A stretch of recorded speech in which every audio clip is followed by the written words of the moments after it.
가나안 정복을 위한 7년간의 전쟁이 끝나고 평화가 찾아왔습니다. 요단 동편에 이미 정착지를 정해두었던 루벤, 갓, 므낫세 반지파는 이제 약속대로 정복 전쟁을 마치자 돌아갈 준비를 합니다. 여호수아는 그들이 하나님과 모세의 명령을 잘 지킨 것에 고마워하며 이제 돌아가거든 그곳에서도 하나님의 계명을 계속하여 잘 지키라고 부탁을 하며 훈훈하게 이별을 하게 됩니다. 그런데 이런 감동적인 이별 후에 전혀 예기치 못한 일이 일어납니다. 동쪽으로 향해 가던 지파들이 요단 언덕가에 이르자 요단 강가에 아주 큰 단을 세운 겁니다. 이 소식을 접한 이스라엘 자손은 그들과 싸우러 갈 준비를 합니다. 이스라엘 자손이 이렇게 흥분한 이유가 무엇일까요? 여호와의 성막이 세워진 실로의 제단이 아닌 다른 단, 그것은 참되신 하나님에 대한 예배를 위반한 것을 상징하는 것입니다. 하나님이 택하시지 않은 곳에서 예배를 드림으로써 다른 신을 섬기는 배역을 하는 것이죠. 그것으로 인해 이스라엘 전 지파가 하나님께 진노를 받을 것이라는 겁니다. 그들은 전쟁에 미친 사람들이 아니었습니다. 그들은 전투에 이미 지쳐 있습니다. 그럼에도 불구하고 단을 세운 동편 지파들과 전쟁을 준비한 이유가 무엇일까요? 그들은 하나님을 더 영화롭게 하기 원했으며 그분을 영화롭게 하는데 어떤 것도 용납할 수가 없었던 겁니다. 하나님을 거역하는 반역이 있다면 전쟁이 있을 뿐입니다. 그러나 전쟁은 즉시 시작되지 않았습니다.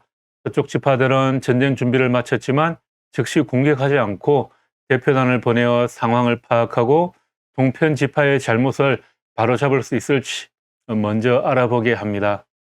같은 동족에 대한 사랑과 관심을 보인 거죠. 주님의 온 회중이 하는 말이요.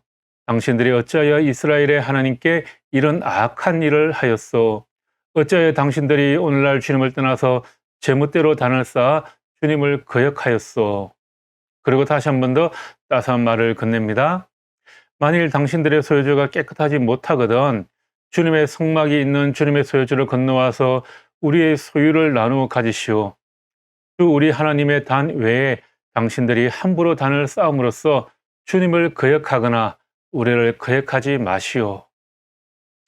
그 땅이 마음에 들지 않으면 다시 우리 쪽으로 건너와서 함께 살자는 겁니다. 우리 땅을 나누어 줄 테니 하나님을 거역하지 말라고 합니다. 희생 없는 사랑은 없다고 하죠. 잘못을 범한 지체를 위해서 자기들이 대가를 치를 준비가 되어 있다라는 겁니다.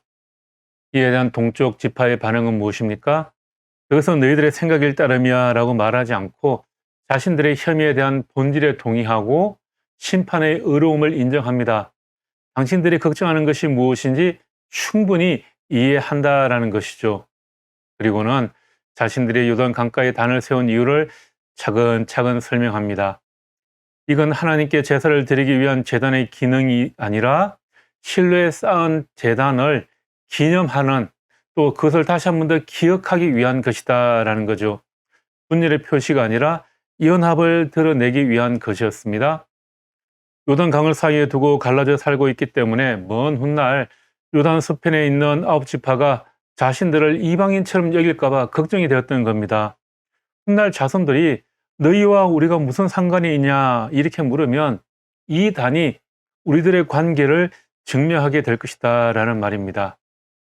그리고 그 단의 이름을 에시라고 불렀는데 주님께서 하나님이심을 우리 모두에게 증명함이라는 뜻입니다. 이렇게 이들의 관계는 해피엔딩으로 마무리가 됩니다. 사람 사는 세상에는 늘 오해가 있기 마련입니다. 그래서 그곳에 서로에 대한 사랑이 필요합니다. 사랑하는 마음이 있으면 이해할 수 있습니다. 그리고 그 관계는 해피엔딩이 될 것입니다. 여러 가지 어려운 사람들과의 관계 속에서 살아가는 우리 모두에게 이런 해피엔딩이 있기를 바랍니다. 우리에게 오해가 있지만 그 오해를 사랑으로 이해할 수 있다면 그 모든 관계는 해피엔딩이 될 것입니다.